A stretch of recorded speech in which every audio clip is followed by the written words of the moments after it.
Good morning, it's David Schlotthauer with a tropical update on Tropical Storm Bret for Tuesday morning, June the 20th. As always, my thoughts in this video are mine alone, and making decisions regarding Tropical Storm Bret, consult the National Hurricane Center and your local officials for the best information for where you are. Now, if you like these detailed tropical updates, hit the subscribe button, the notification bell, and leave a comment so you can get all of my updates. This is a look at the Atlantic-wide satellite view, and again, the entire video, we will be spending a lot of our time looking at Tropical Storm Bret, since it still is a threat to the Lesser Antilles, even portions of the Greater Antilles, and then eventually possibly into Jamaica, where some of my viewers were asking, will I get impacted in Jamaica? So we will have that for you today, since we have better model consistency and model data.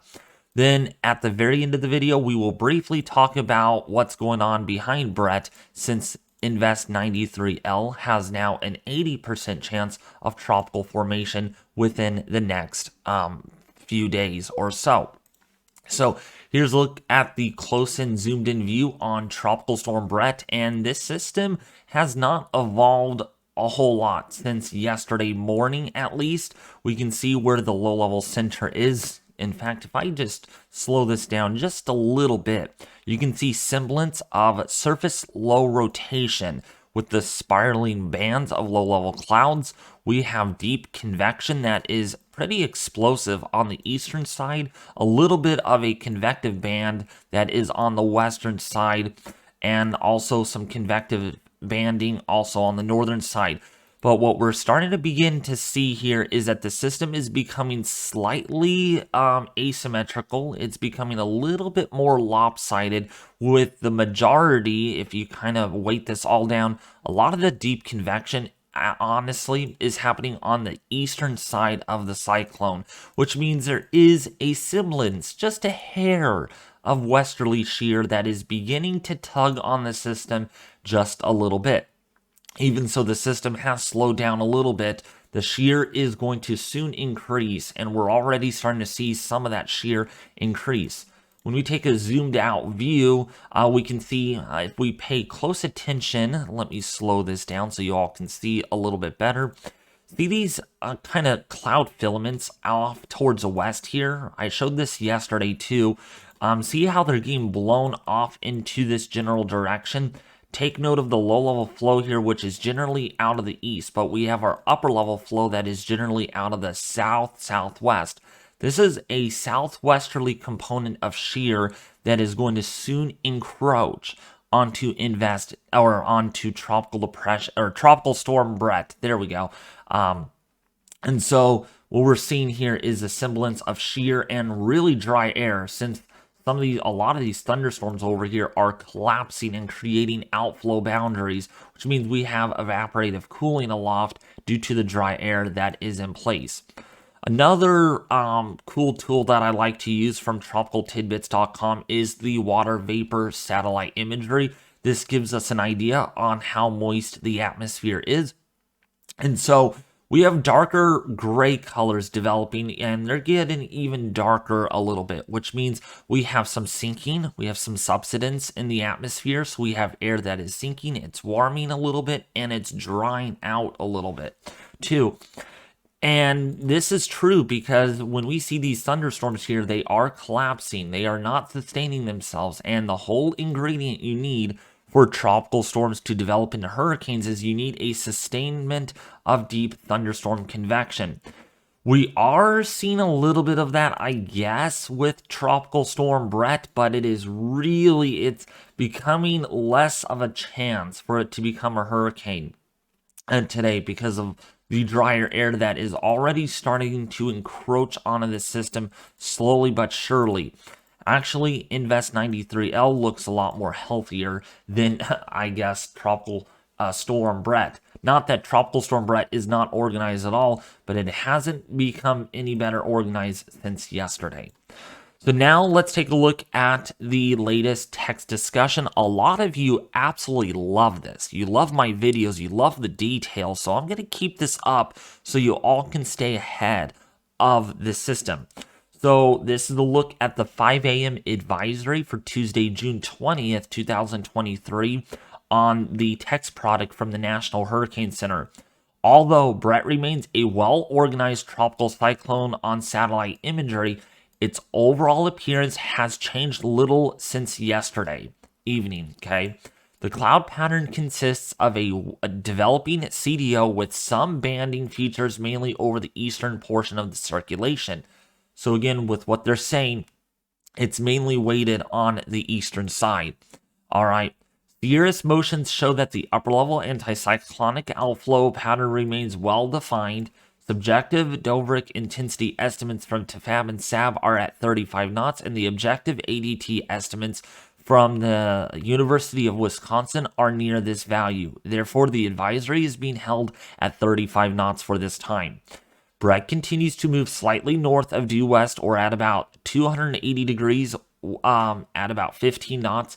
A mid-level high-pressure area is expected to remain positioned to the north of the tropical cyclone. We'll be looking at the models on that, folks, also. In the latter part of the forecast period, a mid-tropospheric or isotropic trough near the Florida Peninsula should cause the deep layer ridge to weaken and erode somewhat. However, it is assumed that the cyclone will be weakening by that time and steered more by the low-level wet easterlies. There continues to be a significant spread in the 3 to 5 model track guidance, probably due in large part to the differences in the predicted intensity of Bret. The official track forecast is similar to the previous one and a little further to the south near the end of the period. All right, so looks like most of the models are now being corrected towards the European, which that's why we're going to use the European for the global model forecast instead of the GFS, since GFS is still in pretty big disagreement at the moment. Both atmospheric and oceanic conditions look conducive for strengthening during the next couple of days, with low shear and abnormally warm ocean waters. Therefore, the forecast continues to call for Bret to become a hurricane in a couple of days. By 72 hours, however, vertical shear is expected to increase in association with an upper-level trough over the eastern Caribbean, and drier mid-level air should begin to get entrained into the system. This will likely cause a weakening trend to commence after Bret moves into the Caribbean as suggested by the global models. The official intensity forecast is similar to the previous NHC prediction and is above most of the consensus and the ship's LGEM guidance. Alright, so that's a look at the text product. You can find more of that. You can read the entire thing also on or below this video in the description, and you could also visit the National Hurricane Center or nhc.noaa.gov for more information on that. So this look at the latest cone of uncertainty from the National Hurricane Center, and again, they did talk about how this is going to become a hurricane, so still some pretty big threats for the Lesser Antilles, so like Barbados, possibly just south of Dominica, Martinique. Please take this seriously. This could bring quite a bit of rain, strong winds, storm surge, maybe some freshwater flooding. This looks to be a pretty serious event, even so it's a tropical storm or a high-end tropical storm or a low-end hurricane. It really won't matter. This is going to be impacting millions of people that live on these islands, and now could be, if it survives long enough, could impact Jamaica now and the southern portion there of the Dominican Republic. It looks like now at the moment, some of you on the U.S. and British Virgin Islands are safe, but don't be surprised if the cone goes back to the north. That's why there is the cone of uncertainty here that is highlighted in a pretty big swath here of the eastern Caribbean.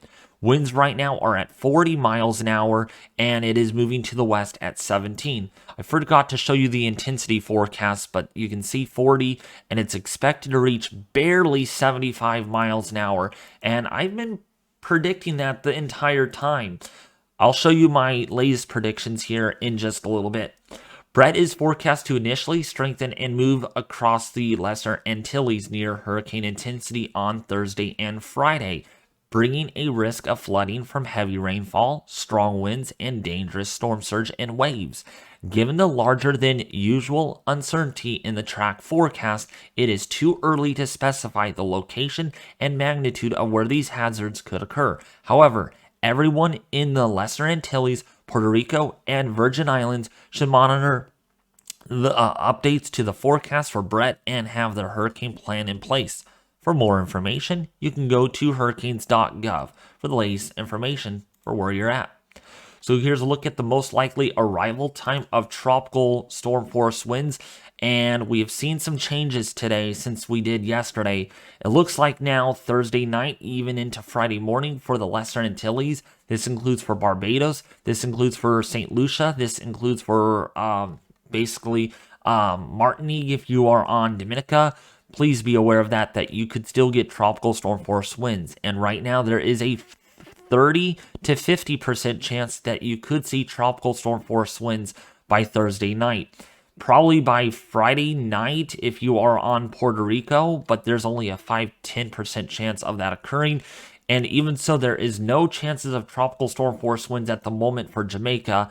I will extend this out just a little bit, so at least there's a reason for me to talk about you all there in Jamaica. There is a 2 to 5% chance for tropical storm force winds probably by Saturday night for your area. I mean Saturday night, folks. I'm giving you some leeway here of preparation, an extra day to get ready, to get things together, just in case if this ends up being a little stronger than what models think. All right, so that's a look at the most likely arrival time of tropical storm force winds and the chances of those occurring.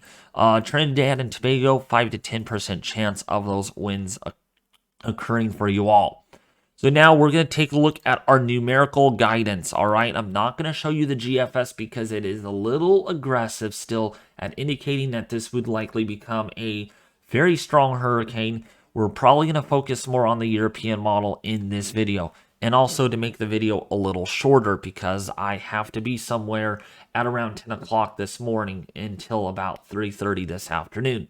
So the European model, you can clearly see here that this is a look at how the system looks. So basically what we're looking at is cyclonic relative vorticity. That's the color code. So how much spin there is at the 5,000 foot level above the surface. The more spin, the darker red colors you get. And then we can see what our steering flow is based on these wind barbs. See these barbs right here? This gives us an idea with what the steering layer is like at 850. And then we got these geopotential heights, thicknesses in the atmosphere. So we can see there's a ridge here. We got a low-level trough right here. And we can see with what the air mass is doing to the north. So primarily, the system is feeling more of the net flow of a low and mid-level steering flow, not so much of the upper levels at the moment. And so when we kind of take this forward over the next, say, 36 hours, we can see that there is going to be some more strengthening, according to the Euro, with Tropical Storm Bret. Okay, so we're going to see this organize a little bit more through the next 36 hours. We are also watching this little guy behind Bret. This could become our next named storm. There's an 80% chance of that forming. 93L, that is. We're not going to talk much about that. But when we go forward here, within the next, let's go 60 hours, the system really begins to struggle. Less of a footprint on the vorticity map here at 850 millibars on the Euro. And then when it arrives towards the islands here, there is definitely, this is a very strong tropical wave at the moment, or at this point in the forecast, maybe a tropical storm, but it won't matter. There will be impacts. It is strong enough. It is well defined. So there's going to be rain, there's going to be wind, storm surge, and flooding on some of these islands because we're going to have winds that are at least tropical storm force on the northern side of the circulation. And then once we go to day 3, we can see where the system is going to be there. And then once it gets into the Caribbean, it's going to really get torn apart because of the shear. And when we look at this out to day 5, there's really nothing left here. Just a little bit of a footprint of some vorticity, and that's about it. It doesn't even hit Jamaica at all. you might get some enhancement to with trade winds, but I do not see anything here that would really make me worried about Jamaica at the moment. You might get some more enhanced rainfall and some winds, but that's really about it. So the moisture plot on the European model here, I like showing you all this quite a bit. And we can see our moisture pocket here in green. Yeah, green means a lot of humidity, lots of moisture in the atmosphere. That's basically with what this shows, right? So the European model sees this quite well, and this is now being simulated on the Euro. The brown colors indicate drier air, okay? So very low relative humidities, a lot of evaporation going on if thunderstorms develop. So that's not what you want for tropical cyclones. So going forward here, when we take this out to basically the next 48 hours, this becomes very lopsided. I mean, almost decoupling. We have the main moisture plot right in the back here with the surface vortex that is at the surface. So this is getting impacted by a lot of shear. I mean, a lot of shear, probably 25, even 30 knots of southwesterly shear on this system. And look at this. This continues to struggle even on the approach here to the Lesser Antilles, really decoupling potentially here at the moment on the model here. And I mean, the relative humidities are even decreasing, which means the shear is really going to take a beating on Bret. But I do not want you all to look at this and be like, oh, it's not going to be a big impact then to the islands. I should not worry about this then. I would really still worry about this, folks. I would still get prepared. This is only one model, okay? Only one in several models that we're looking at here. So just because you see this doesn't mean it's going to happen. I want you all to make sure you get prepared. Make sure you have your hurricane plan in place because, yeah, the NHC still explicitly thinks that this could become a hurricane still. And so we're going to do the same thing too at predicting that this could become a hurricane with Bret, okay? Moisture goes over the islands here and you can see quite a bit of rain. So it doesn't need to be the wind. All it needs to be is the rain, and too much rain could lead to too much flooding and a lot of problems, landslides and stuff like that. Okay, out to day 4, there's your moisture plot, and then that really kind of gets disintegrated. There's really not much left with that. And then here is 93L. We'll probably be focusing on 93L in the next couple of days as this gets past the Lesser Antilles eventually. That is Bret.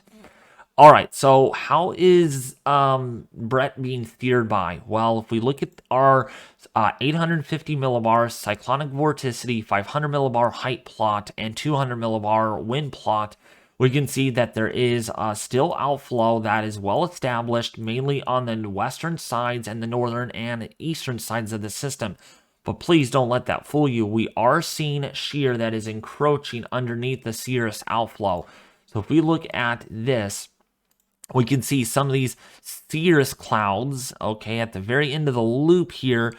They are actually coming in more out of the southerly direction. So we are seeing, because again, our system is barreling into this, all right? So this is creating a little bit of a net flow factor of southwesterly shear of about 10 or 15 knots. Not particularly strong, but strong enough that we're starting to see some signs of some lopsidedness, some kind of weighted nature to the system on the eastern side. So going forward here on the next 48 hours on the Euro, we have this mid-level ridge that is going to be in place. You can see it right here in the modeling. We have this trough that is going to be in place. Now, the fact that Tropical Storm Bret is moving slightly faster than what we first thought yesterday, it's probably going to get out of the way before this trough is able to arrive to help kind of pinch it or kind of get nudge the system a little northward.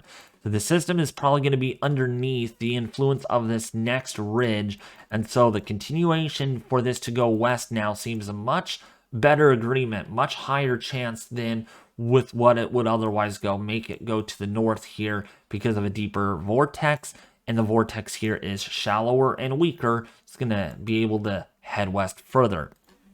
So When we go forward here in the next 72 hours, we can see there is Bret now again underneath this 500 millibar flow. Now, while it doesn't look like, if we back this up a little bit right about here, while there is not a whole lot of shear here, particularly on the system, okay, there is. Okay, we have flow that is generally out of the southwest. The system is going towards the west. So there's going to be a net flow of shear of about 25 to 40 knots. So once we get past, say, day 4 into day 5, systems right here, you get northerly shear or even kind of actually northwesterly shear because of the steering component. It's really not going to allow the system to develop all that much. So when we take a look here at let's go to this. We can see that the intensity forecast is pretty much more in better agreement. My intensity forecast is now lower from the last one, and I do forecast that this is going to be now a 70 mile per hour system. So I am no longer projecting that this is going to become a hurricane at the moment. Now, I could be wrong, but I'm going to be generous, okay? The NHC forecast is a little higher and projects that this is going to become a Cat 1 hurricane with 75 mile an hour winds. One and only model there is the HWRF model. Wants a major hurricane mysteriously. I don't know why it still thinks that. We'll see, though. We shall see if this one actually ends up being right, but I highly doubt it. Most of the model consensus is well below that one in the tropical storm range for the time being. Our track guidance here is pretty much straightforward. A lot more bundling with the hurricane models today than what we thought. Now, assuming that, again, the HWRF, assuming that it becomes really strong, it will likely hit Puerto Rico. But versus a lot of the model guidance here, very consistent, even south of Jamaica. So even Jamaica may not get impacted at all by this system. But you can see, even so it doesn't look all that strong or it's tightly clustered, there could still be some shifts to the north and to the south with these model projections. So keep that in mind. All right, I'm 21 minutes into the video. So brief update here on Invest 93L, which is right here. Not going to take hardly a lot of time. This right here has an 80% chance of tropical formation. You can see it right there. Our disturbance, 80% chance. That's a high chance of formation. And so this could be another threat to the islands. We'll keep you updated as more model data comes in, as we get more consistency too. For right now, there's no threat with that one just yet, and we will still be focusing on Tropical Storm Bret for the time being. That's going to do it with this video, everyone. Thank you all for watching.